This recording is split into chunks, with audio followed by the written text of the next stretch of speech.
I stopped 2 late fees and kept about $200 in 30 days. Not with a spreadsheet, not with a side hustle, with 3 small fixes most renters miss.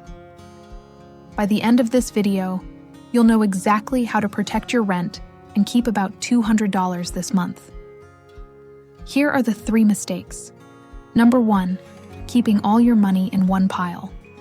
Number 2, setting autopay at the wrong time. Number 3, running without a small buffer. We're going to fix all 3 with a simple 2-account split and 1 weekly ritual. I'll give you a 1-page checklist at the end. Let's start. Mistake number 1 is one-pile money.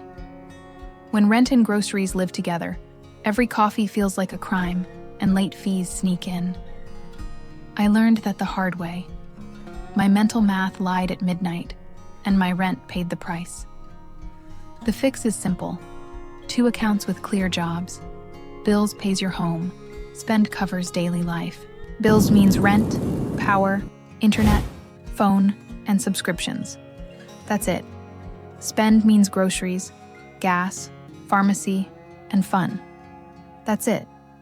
On payday, move roughly 60 to 70% of your income into bills first. Think of it as a locked room. You don't reach for it. You don't swipe it. It's boring money, and boring money keeps the lights on.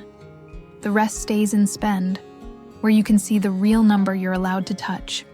Clarity rises, guilt drops, choices get cheaper. Give the accounts nicknames so your brain cooperates. Name bills. Do not touch. Name spend. Guilt-free. Labeled money behaves better than unlabeled money. This one trick removes a dozen tiny decisions you shouldn't have to make every day. Mistake number 2 is autopay timing. Autopay is great, but the timing matters. If your bills try to leave on the same day your paycheck arrives, you can get hit with overdrafts before the deposit clears. That's expensive anxiety. The fix: schedule autopay a couple of days after your paycheck clears. 2 or 3 days is plenty. The money lands in bills, sits there, and then autopay does its job. You don't have to babysit your bank app. You don't have to hover over pending transactions. It runs on rails. While you're in there, turn off overdraft protection on your spend account. That way, a late-night scroll can't steal rent by accident. If the spend balance is low, the purchase just doesn't go through. Bills stays safe, rent stays safe, and you get a clear signal without a fee attached. Mistake number 3 is running without a buffer. Life throws pebbles at your windshield. A surprise fee, a small repair, a delivery binge. Without a buffer, those pebbles turn into dents in your rent.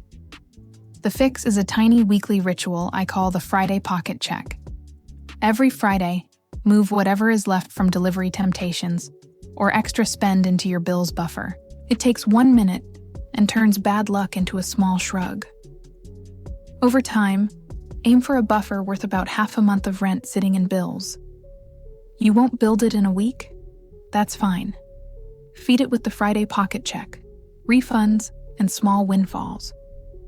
Calm grows 1 spoonful at a time. Let's walk through a simple month so you can see this in motion.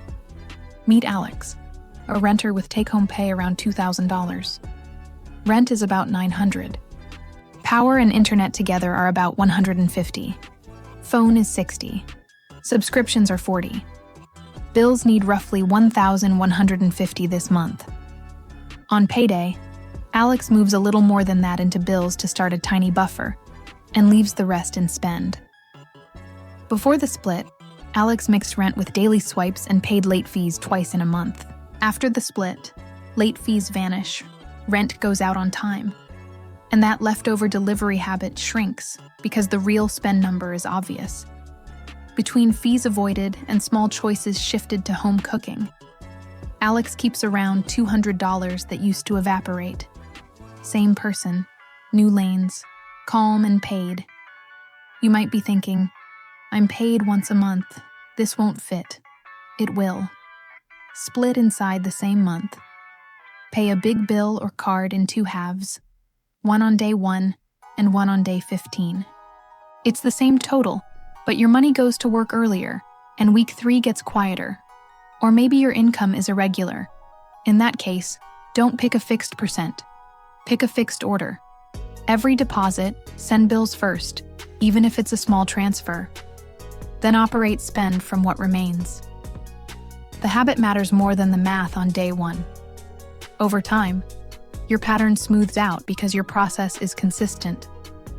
If you like simple cues that keep you honest, try these. Use color on your phone. Everything green is bills, everything blue is spend. Set 2 alerts, deposit received and bills paid. Just 2. Put a sticky note in your wallet that says, "Rent is resting." It sounds small. It works big. Let's acknowledge the emotional side, because money isn't just numbers. When rent and groceries share one pile, every coffee feels like a confession. When they split, coffee is just coffee. That space in your head is worth real dollars. Calm brains make cheap choices. Quick objections I hear all the time. I don't have time to open a second account. You probably don't need a new bank. Many banks let you add a second checking in minutes. If yours doesn't, keep your current bank as bills and use the nearest no-fee option for spend. This isn't a wedding, it's a holding pen. I tried categories before and quit. Good. This isn't categories, it's lanes. 2 lanes. If a charge keeps the roof and the lights, it's bills. If not, it's spend. That's the whole map. Clean lines beat willpower. Here's a 7-day starter so you can prove this to yourself in 1 week. Day 1. Open or label the 2 accounts. Day 2. Schedule autopay for rent and utilities a couple of days after payday. Day 3. Make the first transfer to bills. Day 4. Put a tiny list on the fridge. Groceries, gas, pharmacy. Day 5. Delete saved cards from 2 delivery apps. Day 6. Write a 10-minute meal plan on a sticky note. Day 7. Do the Friday pocket check and slide leftover change to the bills buffer. 7 days. 3 fixes. Your rent gets quiet. Let's recap the system in one breath. 2 accounts. Bills pays home and must not mingle with coffee, snacks, or surprise takeout. Spend handles daily life. Move 60 to 70% of your income into bills on payday. Schedule autopay 2 to 3 days after your deposit clears. Turn off overdraft on spend. Do a Friday pocket check and build a buffer toward half a month of rent. Label the account so your brain behaves, calm and paid. If numbers help you feel grounded, use these simple targets as a starting point. Bills, 60 to 70% of take-home on payday. Spend, the rest, your real, guilt-free number for the week. Buffer, work toward half a month of rent and bills. If your situation is tight, start with $10 or $20 a week. Momentum matters more than speed. Here's what this can look like in practice. On the morning of payday, you move your bills percent first. Your phone pings, deposit received. 2 days later, it pings, bills paid. You glance at spend and know exactly what you can touch. You buy groceries without the stomach drop. You skip one delivery and cook at home once or twice.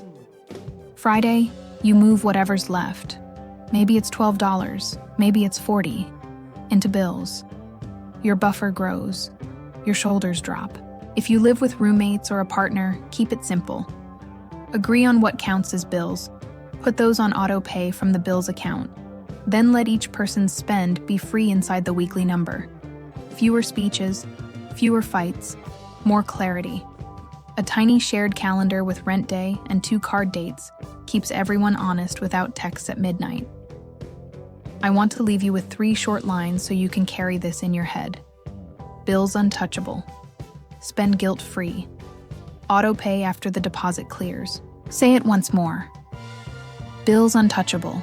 Spend guilt-free. Autopay after the deposit clears. To make this effortless, I put together a free beginner renter pack.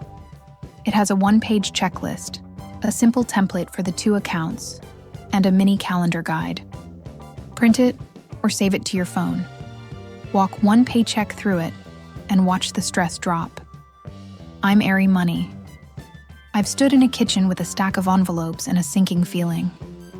You're not alone, and you're not late. We keep it simple. We keep it calm and paid. If this helped, subscribe, share it with someone who needs breathing room, and tell me your Friday win in the comments. I'll see you next time.